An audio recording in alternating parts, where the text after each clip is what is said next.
कुल्टी विधानसभा के दिशेरगढ़ क्षेत्र में 104 नंबर वार्ड नुनिया बस्ती में सुनीता देवी और पवन सिंह के निर्माणाधीन मकान को अवैध रूप से बुलडोजर द्वारा ध्वस्त कर दिया गया।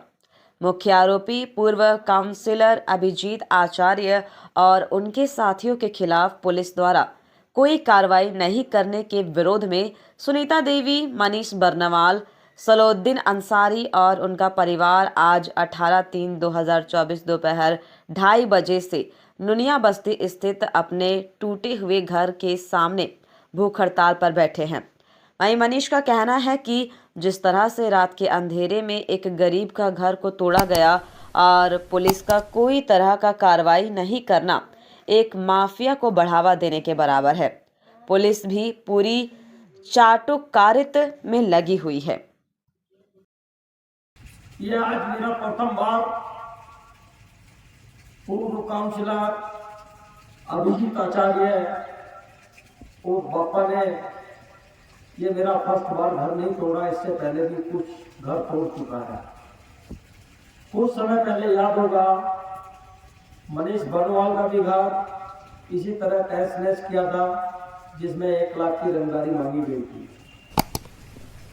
लेडीज से भी बदतमीजी की गई थी उस टाइम, लेकिन किसी ने उसका प्रतिवाद नहीं किया। उसका हौसला बढ़ता गया और आज इतना बढ़ गया कि रातों रात किसी के घर पर बुलडोजर चला देता है। उसने सोचा कि जैसा हमेशा घर चलता आ रहा है, आज भी ऐसे ही चलेगा, लेकिन ये भूल गया ये बुलडोजर वो पवन सिंह के घर पर नहीं चलाया, नुनिया बस्ती में बन रहा जो मकान उसको चलाया है। तो मेरा दिशेरगढ़, नुनिया बस्ती और सिंधपालचंद में जहाँ तक भी मेरी आवाज जा रही है, जहाँ नहीं भी जा रही है, तो आप पहुंचाने का काम कीजिए। मेरे भाइयों बंधुओं, ये समय अत्याचार से लड़ने का है। अगर आज साथ नहीं आए तो अपराधी का हौसला बढ़ता चले जाएगा। आप लोगों ने एक चीज और देखा होगा, आसनसोल के पूर्व मेयर 15 मार्च को दिशेरगढ़ में आते हैं और अपराधियों के साथ में मुस्कुराते हुए फोटो खिंचवाते हैं। क्या पूर्व मेयर को नजर नहीं आ रहा था कि 500 मीटर की दूरी में उसके कौशिक माफिया ने एक घर को तहस नहस कर दिया, किसी के बच्चों का आशियाना छीन लिया,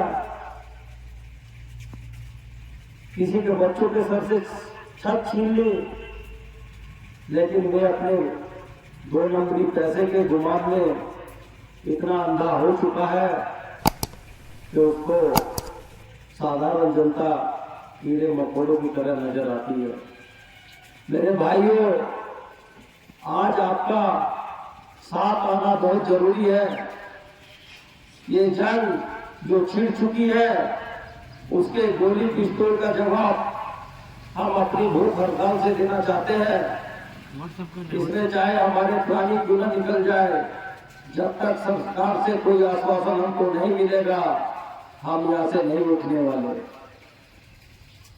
प्रोग्राम तो दरअसल सतपुड़िया खाली का था, जिसका मैंने मेयर साहब को, कमिश्नर साहब को और कुल्टी ओसी को बाकायदा लिखित दिया था, लेकिन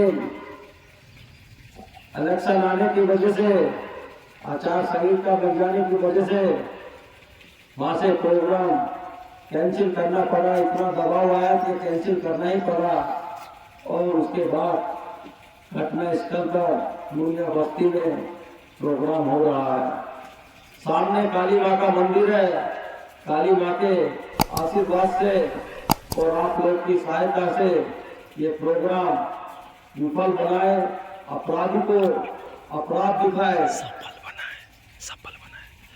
सफल बनाए और अपराधी को उसकी जगह जो उसकी सही औकात है उसको दिखाने में सहायता करें।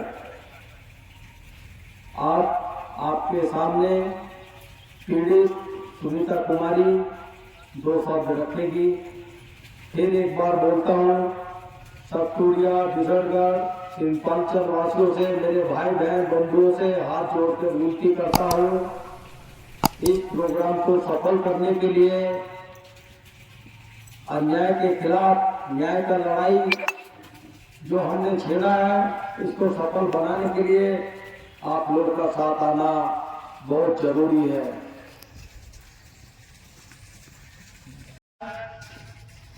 हम लोगों की आवाज कट गई थी। जैसे कि हम लोग बता रहे थे कि हम लोगों को प्रशासन के द्वारा सहयोग किसी भी तरह का नहीं किया जा रहा है, सिवाय आश्वासन के द्वारा और कुछ नहीं मिला। आज 47 दिन गुजर चुकी है, फिर भी हम लोग मजबूरन आज से भूख हड़ताल पर बैठने को मजबूर हुए। पहले तो हमारे कमिश्नर साहब को चिट्ठी दी गई थी कि हम लोग सतपुड़िया फाड़ी के सामने बैठेंगे, लेकिन बाद में आचार संहिता लगने के कारण कहा गया कि फाड़ी के सामने बैठने नहीं दिया जाएगा। फिर हम लोग मजबूरन घटना स्थल के सामने में बैठने को मजबूर हुए। हमारे सतपुड़िया डीसागढ़ शिल्पांचल वासियों से मेरा अनुरोध है कि आप लोग इस तरह के अन्याय के प्रति एकजुट होकर न्याय के लिए आप लोग साथ आइए। अब इनमें हमारे बाद आप लोगों को विस्तार पूर्वक पवन कुमार जी अपने बताएंगे।